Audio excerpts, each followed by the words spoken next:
Property transfer, will या gifted, gifted के जरिए प्रॉपर्टी ट्रांसफर है या फिर विल के जरिए। जमीन बाबा की है, जमीन वालिद की है, आप अपनी प्रॉपर्टी बच्चों या रिश्तेदारों को देना चाहते हैं, लेकिन आप कौन सा काम ऐसा करें कि किस तरीके से वो प्रॉपर्टी आप अपने बच्चों को या वो प्रॉपर्टी आप अपने रिश्तेदारों को दें। क्या आप विल करें या आप गिफ्ट डीड करें?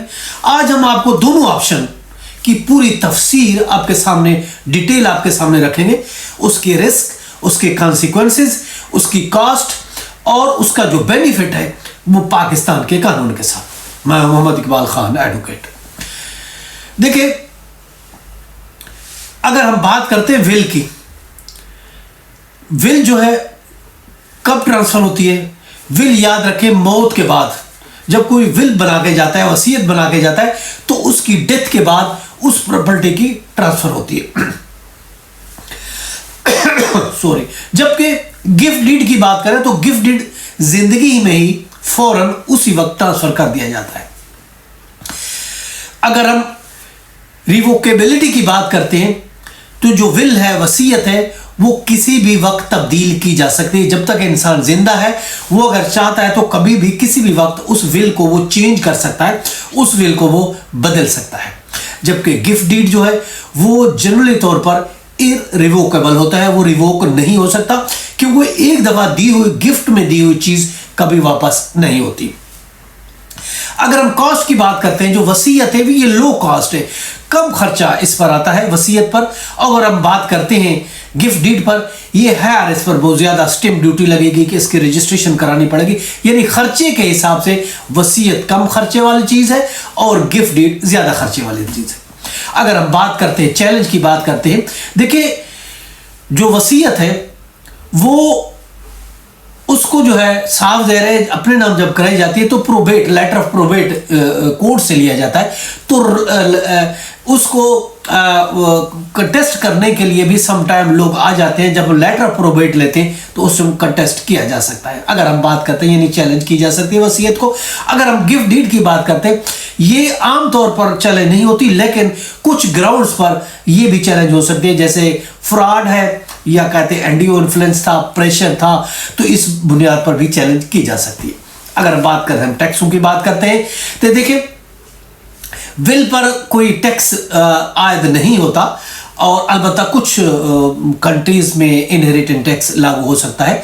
जबकि अगर हम बात करते हैं, लेकिन जब हम प्रोबेट के थ्रू करेंगे तो फिर उस पर थोड़ा बहुत टैक्स लागू हो सकता है। जबकि हम गिफ्ट डीड की बात करते हैं, ये एग्जेम्प्ट होता है, इस पर किसी किस्म का टैक्स ऐड नहीं होता इस पर, अगर हम प्रॉपर्टी किसी को गिफ्ट करते हैं।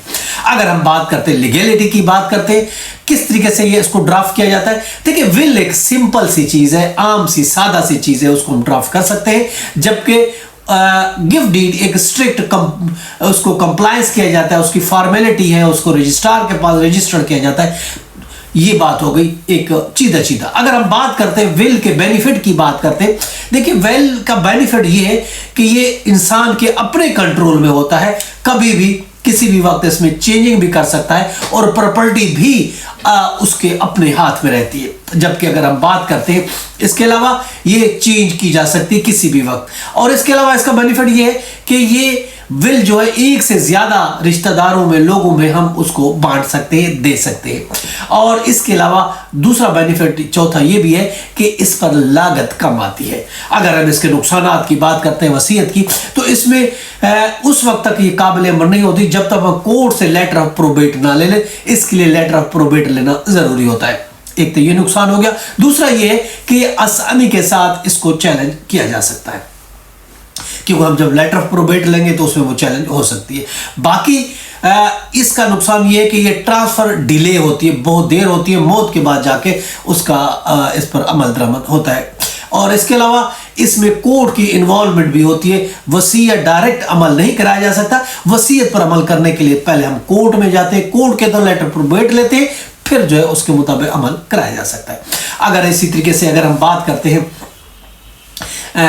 इसकी गिफ्ट डीड की अगर हम बात करते हैं, हाँ, अगर हम इसको थोड़ा कानून के नजर में से लॉ कौन सा इन्वॉल्व है, अगर हम विल की बात करते हैं, देखिए ट्रांसफर ऑफ प्रॉपर्टी एक्ट है 1882 का, और इसी तरीके से सक्सेशन एक्ट 1925 का, और इसके अलावा मुस्लिम पर्सन लॉ है, और बाकी जो है साहब इसके साइन होते हैं, कोई ख़ास इसका ड्राफ्ट नहीं होता, कोई फॉर्मेट भी नहीं होता। और अगर हम कॉस्ट की इसकी बात करें तो विल बनाने की कोई ज़्यादा कॉस्ट नहीं आती, 5,000 से लेकर 50,000 रुपए तक। और प्रोबेट लेते हैं, प्रोबेट के लिए साल कॉस्ट आएगी, कोर्ट में केस फाइल होगा, लायर अपनी फीस भी चार्ज करेगा, वो वेरी हो सकती है फ्रॉम इलाका टू इलाका, city to city and lawyer to lawyer. अगर हम बात करते हैं गिफ्ट डीड की बात करते हैं, देखिए गिफ्ट डीड के जो बेनिफिट्स है वो ये है कि ये फौरन ही प्रॉपर्टी ट्रांसफर हो जाती है और इसमें किसी प्रोबेट की जरूरत नहीं होती। और इसके अलावा ये चूंकि एक रजिस्टर्ड डॉक्यूमेंट होता है इसलिए मुश्किल से इसको चैलेंज किया जा सकता है। बाकी इसका टाइटल क्लियर हो जाता है, जब हम किसी को गिफ्ट करते हैं तो फौरन ही प्रॉपर्टी उसके नाम हो जाती है, टाइटल उसके नाम आ जाता है। और इसके अलावा विरासत के झगड़ों से भी बचने का ये एक सही तरीका है कि प्रॉपर्टी गिफ्ट कर दी जाए। अगर हम के नुकसानात की बात करते हैं, गिफ्ट डीड के नुकसानात ये है कि इस पर फौरन जब हम किसी को गिफ्ट करते हैं स्टैम्प ड्यूटी हमें पे करनी पड़ती है। इसके अलावा ये नुकसान में ये इररिवोकेबल है, एक दफा हमने दे दिया तो ये बाद में हम उसको वापस नहीं ले सकते। इसके अलावा हमारा उसमें कंट्रोल खत्म हो जाता है, साहब प्रॉपर्टी गिफ्ट करके ट्रांसफर कर दी तो इसका जो है वो कंट्रोल दूसरे के पास चला जाता है। और जहां तक बात करते हैं चैलेंज की बात करते हैं, कुछ मखसूस ग्राउंड है उस पर गिफ्ट को भी चैलेंज किया जा सकता है। मुसलमानों के लिए अगर हम बात करते हैं हिबा है, हिबा होता है, और उसके लिए विल है। विल जो है पूरी प्रॉपर्टी की नहीं होती, याद रखिए प्रॉपर्टी की विल के लिए 1/3 हिस्सा दिया जा सकता है। नॉन मुस्लिम की अगर हम बात करते हैं, नॉन मुस्लिम सक्सेशन एक्ट के तहत जो है विल तैयार करते हैं और ट्रांसफर ऑफ प्रॉपर्टी एक्ट के तहत गिफ्ट डीड तैयार होता है। अब कौन सा चूज करें, सवाल ये है क्या आप गिफ्ट डीड चूज करें, अपने रिश्तेदारों को, अपने बच्चों को प्रॉपर्टी देना चाहते हैं, या फिर वसीयत करें। अब सवाल ये है, देखिए अगर आप वसीयत करते हैं तो उसको देख ले, अगर आप वसीयत करते हैं तो प्रॉपर्टी पर आपका कंट्रोल रहता है, उसकी वैल्यू ज्यादा, खासकर उसकी जो कॉस्ट है उससे आप बच जाते हैं, आपको ज्यादा इस पर बचत है, पैसों की वसीयत पर ज्यादा खर्चा नहीं होता। और इसके अलावा इसमें जो है अगर आपकी सेहत अच्छी है तो साफ जरा आप अपने पास रखें, इसका कंट्रोल अपने पास रखें, और इसके अलावा आप इसको एक से ज्यादा लोगों को बजरिया वसीयत प्रॉपर्टी कर सकते हैं। और अगर बाद में आपका जहन बदल जाए तो उस वसीयत को आप कैंसिल भी कर सकते हैं, नई वसीयत भी बना सकते हैं, यानी सारा कुछ ही आपके कंट्रोल में होता है। अगर हम बात करते हैं गिफ्ट डीड की, अगर बात करते हैं, अगर आप गिफ्ट डीड करना चाहते हैं तो उसके लिए ये है कि एक तो यह कि आप प्रोबेट से बचेंगे, क्योंकि वसीयत पर अमल कराने के लिए हमें लेटर प्रोबेट बनने के बाद लेना पड़ेगा।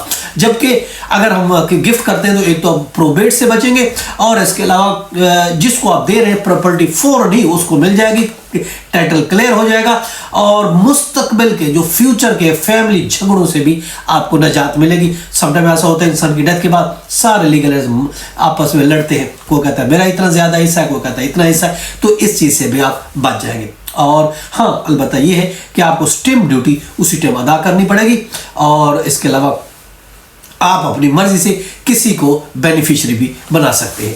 तो ये आज हमने देखा कि प्रॉपर्टी को ट्रांसफर करना है, क्या हम विल के जरिए करें या गिफ्ट डीड के जरिए, किसको करना है, अपने बच्चों को, अपने रिश्तेदारों को। ये आज हमने डिटेल में बात की। ये था हमारा आज का लीगल लेक्चर।